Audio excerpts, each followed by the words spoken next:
महर्षि पिछली बार आए थे विराट कोहली जी और अनुष्का जी जो क्रिकेट में होते वो आपका सत्संग सुनते हैं। ठीक हो आप? मन प्रसन्न है। ये इस सखी को दे दो ये, और इस सखी को बरसाने की छोटी चुनरी ले आइए। पिछली बार जब हम आए थे तो मन में कुछ सवाल थे ये और मुझे लगा कि पूछूंगी, लेकिन जो भी बैठा था वहां पे उन सबने कुछ ना कुछ वैसा सवाल कर लिया था। जी। और जब आपके पास आने का यहाँ पे हम बात कर रहे थे अनुजी से, और फिर मैं आपसे मन ही मन बात कर रही थी कि कुछ जो सवाल मेरे आ रहे थे। अगले दिन मैं एकांतिक वार्तालाप खोलती थी और कोई ना कोई वो सवाल पूछ रहा था। श्री हो व्यवस्था कर। महर्षि अपना सत्संग सुनते हैं रोज और कहते हैं अपने जीवन में उतारने का प्रयास कर रहे हैं। महर्षि एक इसमें था, आप अध्यात्म मार्ग के पथिक हैं और जीवन भर आपने प्रेम मार्ग और ज्ञान मार्ग में चरम सीमा प्राप्त की। आप एक संसारिक जगत में अपनी मेहनत से या अपने कर्मानुसार उच्चतम वो प्राप्त किया। अब इसमें सबसे बड़ी बात देखो, हम साधना करके लोगों को प्रसन्नता दे रहे हैं, प्रसन्नता ही तो दे रहे हैं, और ये पूरे भारत को प्रसन्नता एक खेल में देते हैं। अगर ये विजयी हुए तो हमारे पूरे भारत में पटाखे छुटाए जाते हैं, पूरे भारत में आनंद मनाया जाता है। क्या इनकी साधना नहीं है? ये भी तो इनकी साधना है। यदि उसे भगवत प्रीत्यर्थ कर देते हैं तो इनके साथ पूरा भारत जुड़ा हुआ है। अगर ये विजय को प्राप्त होते हैं तो अब बच्चा बच्चा भारत का आनंदित हो जाता है। तो इनकी साधना है, ये अपने अभ्यास में रहे, और इनका यही भजन है कि अपने अभ्यास को पुष्ट करें। भले वो खेल है लेकिन पूरे भारत को आनंद प्राप्त होता है इनके विजयी होने पर। अगर हम कहीं किसी कारणवश, तो हमें अभ्यास की पुष्टता पर ध्यान देना चाहिए। हमारे अभ्यास में कमी नहीं होनी चाहिए और बीच बीच में नाम स्मरण कर लेना चाहिए। तो इनके लिए यही साधना है। अपने अपने लक्ष्य को अगर हम दृढ़ता से निभाएं तो हम अपनी जगह उन्नति को प्राप्त होंगे और ये अपनी जगह उन्नति को प्राप्त होंगे, और दोनों एक ही जगह पहुंचेंगे।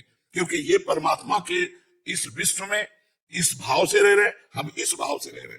तो सेवा वो भी है और सेवा ये भी है। ऐसा नहीं कि केवल परमात्मा की चमर डुलाना ही सेवा होती है, अलग अलग सेवाएं होती है। तो इनको भगवान ने खेल सेवा दी। अगर इस सेवा में प्रवीणता पूर्वक इस संसार को सुख पहुंचा रहे हैं और नाम जप कर रहे हैं तो ये भगवान की सेवा ही कर रहे हैं। महर्षि इसमें कभी तो एक सफलता मिलती है, कभी असफलता। हाँ, इसमें थोड़ा गंभीर सफलता रहना। में और असफलता में। हाँ, इसमें सुख दुखे समय के उत्पा लाभा लाभो जया जय, भगवान ने इसीलिए कहा है। तो हमारा कभी कभी क्या होता है कि जैसे हम 15-20 लोग एक उसमें हैं, अब कईयों के प्रारब्ध उसमें जुड़े होते हैं। आपके अभ्यास की कमी नहीं है लेकिन प्रारब्ध उसमें जुड़ा हुआ है। अब अगर उसमें अशुभ प्रारब्ध ज्यादा जुड़ गया, क्योंकि विजय उनकी भी होनी है ना, तो आपका अभ्यास फिट होने पर भी आपको हार जनित दुख देखना पड़ेगा। महर्षि इसमें प्रारब्ध भी जो प्रारब्ध, बिल्कुल प्रारब्ध। अभ्यास की कमी ना होने पर भी प्रारब्ध फेल कर देता है। अभ्यास पूर्ण है और प्रारब्ध पूर्ण है तो विजय की प्राप्ति होती है। हमारे जी कभी कभी देखा जाता है कि ऐसे ही कैच हो गया, कभी छूट गया। हाँ, प्रारब्ध हाँ, इसमें प्रारब्ध भी काम करता है और अभ्यास भी। जैसे मानो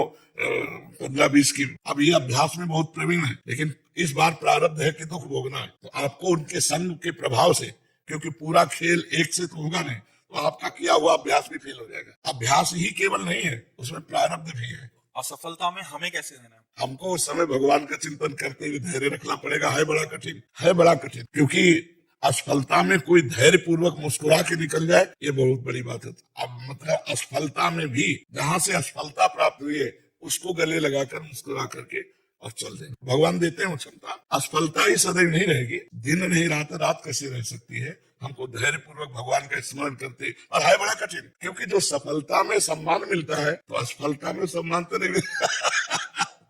मुझे मुझे बस आप मुझे बस प्रेम भक्ति दे दो बस। हाँ, ये तो और ऊंची बात है। कह रहे थे कि मैं कहाँ फंस गई। मेरे को तो नहीं, बहुत बहादुर हैं ये लोग। इस संसार का यह सम्मान प्राप्त होने पर ये भक्ति की तरफ मुड़ पाना बहुत कठिन होता है। बाबा हम दोनों बस। हाँ, हमें लगता है कि विशेष प्रभाव आपका इनके ऊपर भक्ति का पड़ेगा। क्योंकि क्या उसके ऊपर कुछ नहीं। मैं कह रहे हैं कि भक्ति के ऊपर कुछ नहीं है। हाँ, ये भक्ति के ऊपर तो कुछ नहीं है, बिल्कुल। आज ऐसा यश है, ऐसा धन संपदा है, बट उसमें भी ये इस मार्ग पे चलने का प्रयास कर रहे हैं। मनुष्य दे पहली कृपा और द्वितीय कृपा। हम कह रहे हैं ना कि भारत का कोई भी व्यक्ति ऐसा नहीं जो आनंदित न हो जाता हो। जब ये विजय को प्राप्त होते हैं, कहीं भी होते हैं खेल में, तो आनंदित हो जाता। तो सबके आनंद वर्धन करने की सेवा बनी ना, बच्चा बच्चा एक आनंदित हो जाता है। और ये तो लौकिक खेल रहा। खास बात जो इन्होंने रहा कि भगवान की प्रेम लक्षण, अगर इस खेल में हम जीत गए तो सदा सदा के लिए जीत जाएंगे, हम सदा सदा के लिए विजयी हो जाएंगे। इसमें प्रधान बात है नाम जप। जितना अधिक हम उठते बैठते नाम जप का अभ्यास करें तो हम आगे बढ़ जाएंगे। लौकिक और पारलौकिक दोनों उन्नति। कलयुग केवल नाम आधारा, सुमिर सुमिर नर उतर पारा। अगर नाम को हम पकड़ लें तो सब बात बन जाएगी। बस हम तो यही कहेंगे, भगवान के आश्रित रहो और नाम जप करो। भगवान के आश्रित रहो, आश्रय सबसे बड़ा बल है। भगवान के भरोसे रहो, नाम जप करो और खूब प्रेम से रहो, खूब आनंद से रहो। अगर आपको यह वीडियो अच्छी लगी है तो वीडियो को लाइक करें, कमेंट करें और चैनल को सब्सक्राइब जरूर करें। और मैं आपको मिलता हूँ कल एक और नए वीडियो के साथ। राधे राधे।